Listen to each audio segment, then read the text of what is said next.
Dear Magna Charta Council members, signatories, colleagues, friends, all welcome to Uppsala University. Today we have gathered here in Uppsala for the conference University Integrity, Society's Benefit.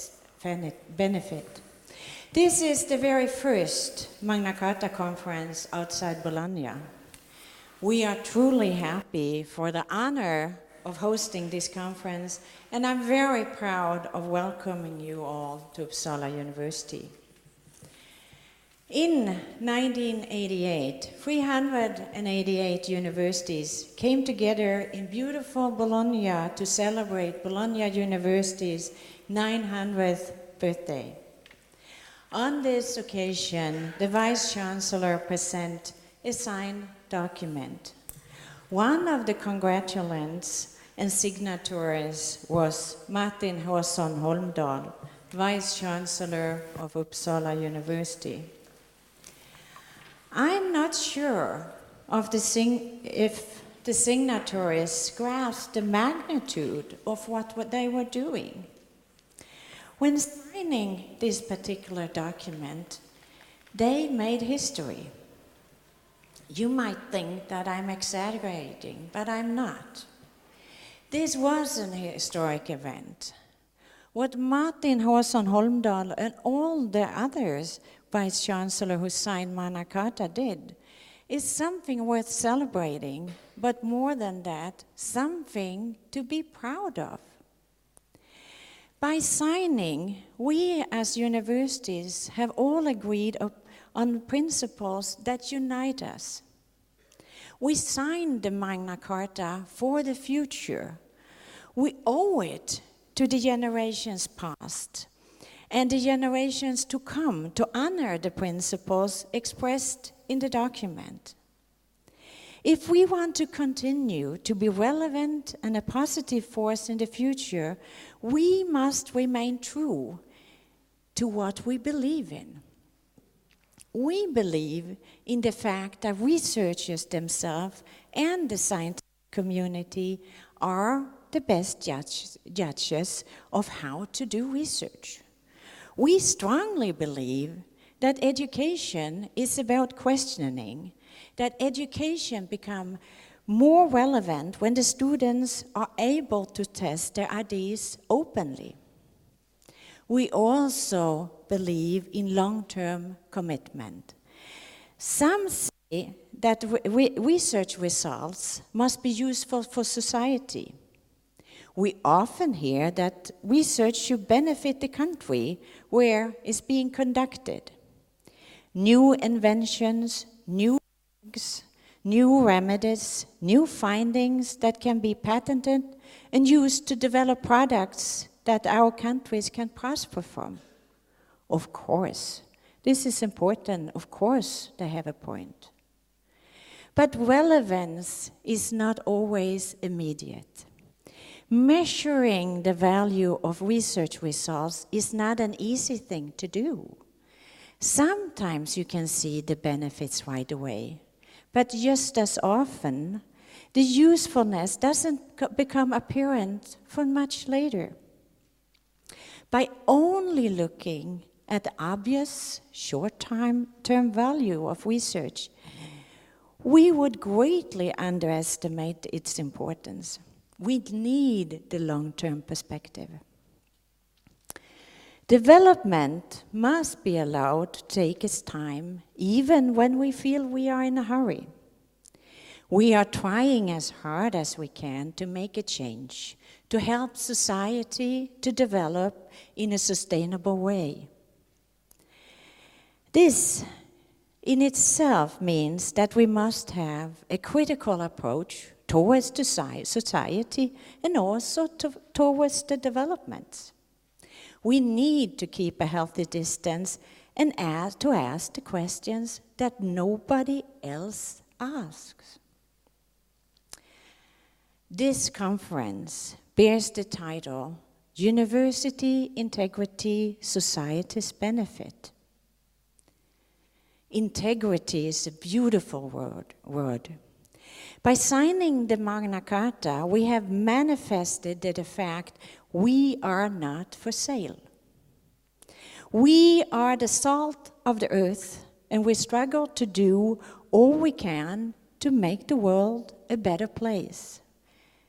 We are a part of society. We contribute.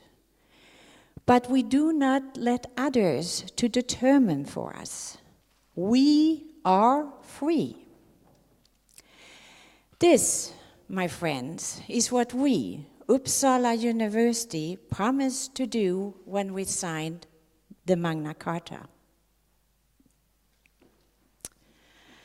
I would like to take the opportunity to thank all of you that have come here to participate in this conference.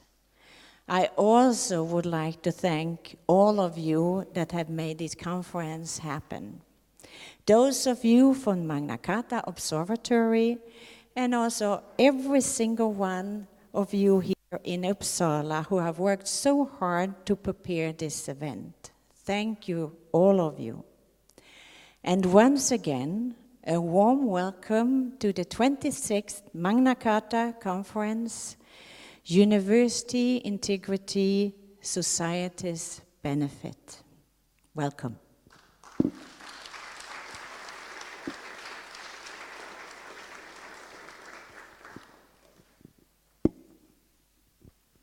Okay, we will have a few more words of welcome, this time from the President of the Magna Charta Observatory Council, Dr. Sijbolt Noorda. Please, Sijbolt. Thank you.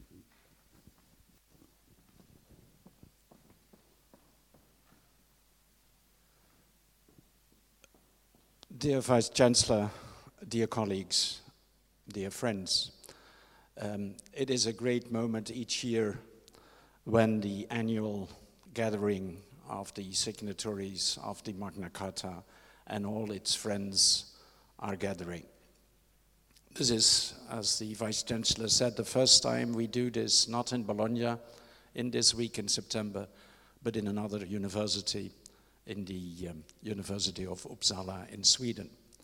We have established, hopefully, a new tradition of reaching out to parts of the world where the issues, the contexts, the challenges are just a shade different from elsewhere.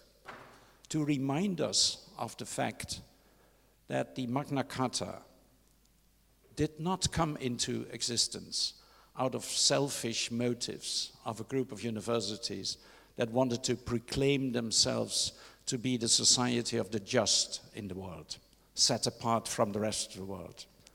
The Magna Charta Universitatum was written and undersigned for the first time 26 years ago when things in Europe were quite volatile. There was an expectation in the air and there was fear.